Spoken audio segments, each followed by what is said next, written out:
I've heard similar stories about similar team meetings held in the past few weeks.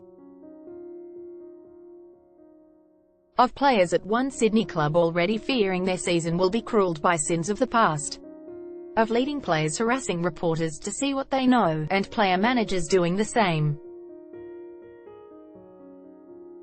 Of young players who already have a reputation for their myriad one-night or even one-hour stands being told by senior players to keep it in their pants.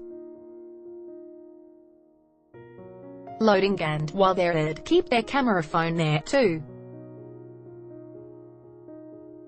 Go and buy a Nokia 3310. Our kingdom for those simpler times. Meanwhile, the videos just keep on coming. My WhatsApp now pings daily with lewd, or is it lurid, messages that better belong on porn websites. The situation has become absurd, with videos being passed on that might feature a prominent league player. Is that such and such? Is that his voice? His face? His tattoo? Answer: I don't care. On Wednesday morning, I received a grainy video featuring an unidentifiable man having sex with an unidentifiable woman.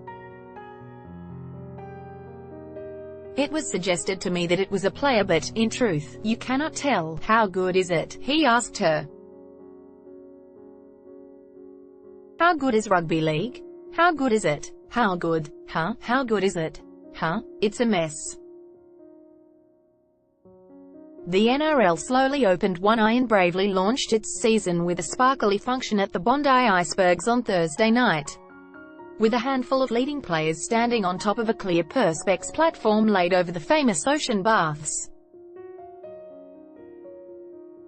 The metaphor was unmistakable. The players were walking on water, as many appear to do when they play. There was another unmistakable metaphor: the perspex could give way at any moment, and they will all end up underwater, gasping for air.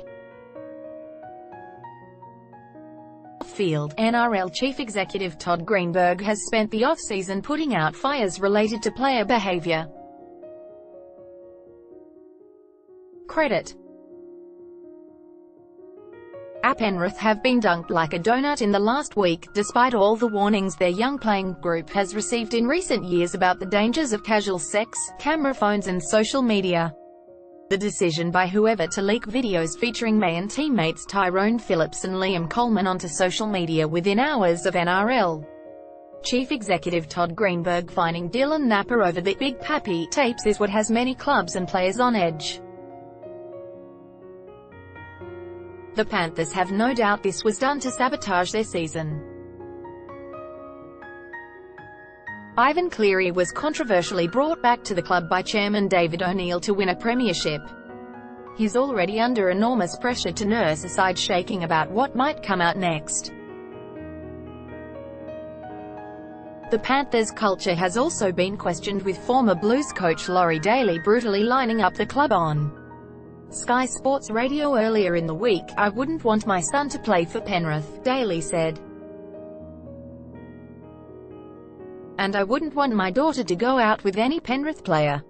At the moment, it's Penrith, and Penrith haven't got a great culture." You won't hear too many clubs making similar remarks.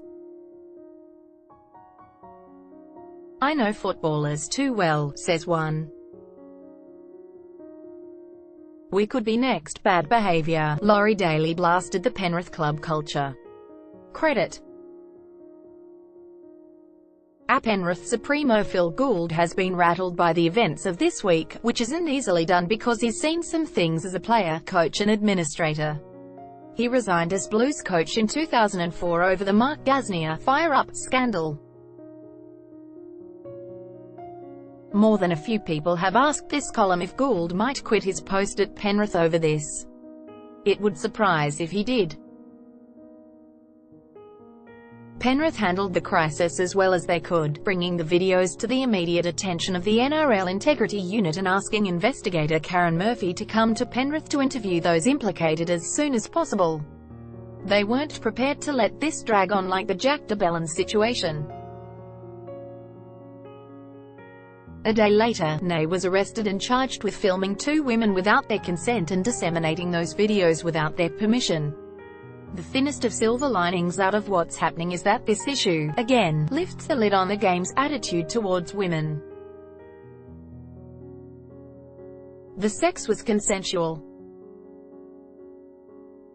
but sending it around a Snapchat or WhatsApp group to dozens of men was not. What people do in the confines of their own bedroom or disabled toilet at a nightclub is their business. Just don't film it and send it on. While outraged commentators and fans take the whacking stick to what's left of rugby league's head, I'm equally inclined to ask questions of the people who actually follow the game.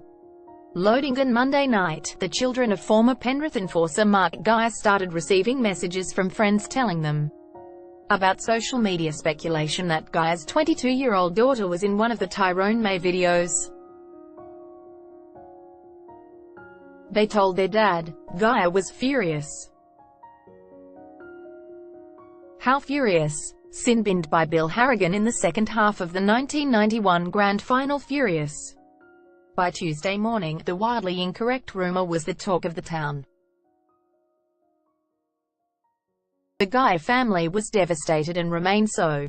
Usually not bad on the tooth, MG hasn't eaten all week because of the stress. His family is everything. This has wounded him deeply. He has subsequently started legal action against NRL Memes, the Facebook page that published the rubbish claim. The page has been closed down. Let's hope it stays that way. Do fans truly have an appetite for this stuff? Sadly, many do. When Guy posted on the Facebook page on Monday night that the woman was not his daughter and demanded the post be deleted, other commentators on the thread were split. Well, posted one, "It does kind of look like her, MG, because apparently, Mark Guy wouldn't know what his daughter looks like." Says it all, really. Queensland legend and Broncos director Darren Lockyer this week confirmed speculation that's been swirling around all summer that his relationships with former coach Wayne Bennett and former teammate Kevin Walters were severely strained. Bennett is dirty that Lockyer and the board signed Anthony Seibold to replace him with 1 season remaining on his current deal. Walters is dirty that they didn't choose him as the replacement. Other retired Broncos greats are dirty with Lockyer for not going with Kevy. Professional approach. Anthony Seibold brought his A-game to his interview to land the Broncos job. Credit. Here's a little insight into why Seibold got the gig. When Walters made his pitch to the board, he was overcome with emotion about how much the club means to him, and that was about it. Bennett got straight to the point and rattled off the greatest coaching record in history. How could they not want him? Seibold then fronted, rolling out PowerPoint presentations, stats and video analysis. According to those in the room, there was no comparison. Seibold got the job, Bennett came to Souths, and Walters is still Queensland coach but remains devastated about not getting the Broncos job. It's been said that Walters was promised the position when Bennett left. No such assurance was given by Lockyer.